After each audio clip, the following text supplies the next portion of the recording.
Good morning. എത്ര പെട്ടെന്നല്ല 2 ദിവസം കഴിഞ്ഞാൽ ചേട്ടായുള്ള കാരണം പ്രത്യേകിച്ച് സമയം പോയിട്ടാ. ഇനിയിപ്പോൾ എന്താ പതിവ് പരിപാടികൾ തന്നെ. ചോറൊക്കെ ഫ്രിഡ്ജിൽ നിന്ന് എടുത്ത് പുറത്ത് വെക്കുക, ആവിയേറ്റാ കൂട്ടാൻ വയ്ക്കുക തന്നെ പണി. അപ്പം ഞാൻ ചോറ് ആവിയേറ്റം വെച്ചു.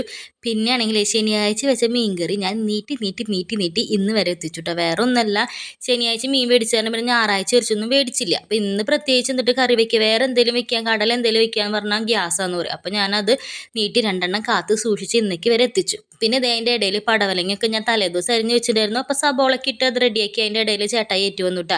നേരത്തെ ഏറ്റത് വേറെ ഒന്നല്ല, ചേട്ടായിയുടെ പപ്പേ ഇന്ന് തൊട്ട് അവിടെ ചേരിങ്കുഴിയിൽ ഒരു പുതിയ മീൻ തട്ടിടുണ്ട്. അപ്പോൾ അവിടേക്ക് പോകാൻ വേണ്ടി നേരത്തെ ഏറ്റതാട്ടാ. അതിൻ്റെ ഇടയിൽ ഞാൻ പടവലങ്ങയിൽ സബോളയും നാളികേരവും പച്ചമുളക് ഇട്ട് അടുപ്പത്ത് വെച്ചു.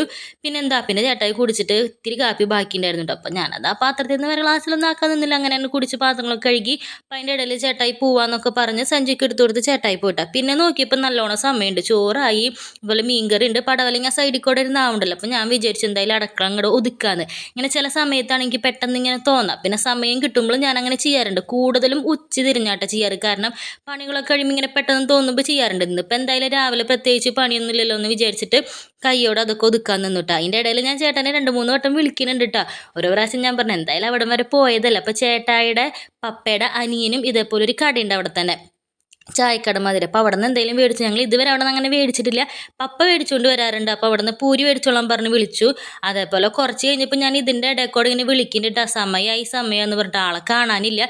എൻ്റെ ഒതുക്കലൊക്കെ പുറക്കലൊക്കെ കഴിഞ്ഞ് നോക്കിയപ്പോൾ കണ്ടില്ലേ, അടുക്കളയൊക്കെ നല്ല സൂപ്പറായി. പക്ഷേ ചേട്ടായി അതുവരെ എത്തിയില്ല കേട്ടോ. കുറേ നേരം നോക്കിയിരുന്നു. ഇതിൻ്റെ ഇടയ്ക്കൂടെ എൻ്റെ വേറെ പണികളൊക്കെ കഴിഞ്ഞു കേട്ടോ. അപ്പം ഞാൻ കുറച്ച് നേരം നോക്കിന്ന് കാണാണ്ടായപ്പോൾ ഞാൻ ഇത് ചോറാക്കി. അപ്പം അതിൻ്റെ ഇടയ്ക്കൂടെ വിളിച്ചപ്പോൾ പറഞ്ഞേ എനിക്കുള്ളത് മതി, മുട്ട പൊരിച്ചോളാം. എനിക്കത് കേട്ടപ്പോൾ സത്യം പറഞ്ഞ ചെറുതായിട്ട് എനിക്ക് ദേഷ്യം വന്നിട്ട്. അപ്പം ഞാൻ കുറച്ച് നേരം ചോറാക്കിയിട്ട് നോക്കിയിരുന്നു. വരാണെങ്കിൽ അതിൽ നിന്ന് എന്തെങ്കിലും മീനെടുത്ത് വറുത്ത് കൊടുക്കാമെന്ന്. കാണാണ്ടായി. ഇപ്പം എന്ത് ചെയ്തു, ഞാൻ മുട്ടയും പൊരിച്ചില്ല, ഒന്നും പൊരിച്ചില്ല. ഉള്ളത് അങ്ങോട്ട് വെച്ച് പടവലങ്ങപ്പേരിയും അതേപോലെ തന്നെ മീൻകറി മാത്രം കൊടുത്തുവിട്ട്. സത്യം പറഞ്ഞാൽ ചെറുതായിട്ട് ദേഷ്യം വന്നു. അതാട്ടാ, വേറെ ഒന്നുമല്ല.